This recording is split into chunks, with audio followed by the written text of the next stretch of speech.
you're gardening on the Swan Coastal Plain, then you're probably dealing with this, sand. Now, sand has some good qualities.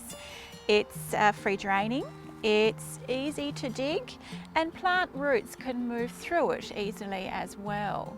Sandy soils have notoriously low organic content and they don't hold or retain moisture and nutrients very well. This means your plants can dry out quickly and may not thrive. Fertilisers, when applied to sandy soils, leach through the soil profile when it rains or when gardens are watered, and this nutrient will end up in the waterways, impacting our environment. To avoid this happening, we need to improve our sandy soils, and we do this by adding an organic soil improver, some wetting agent, and very importantly a clay product, and this is going to hold that nutrient and hold that moisture in the soil profile.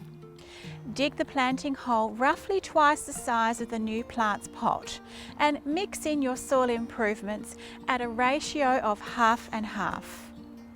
This will create a sandy loam which your plants will absolutely love. Now, if you want the best dirt, head over to the Geocatch website for more information.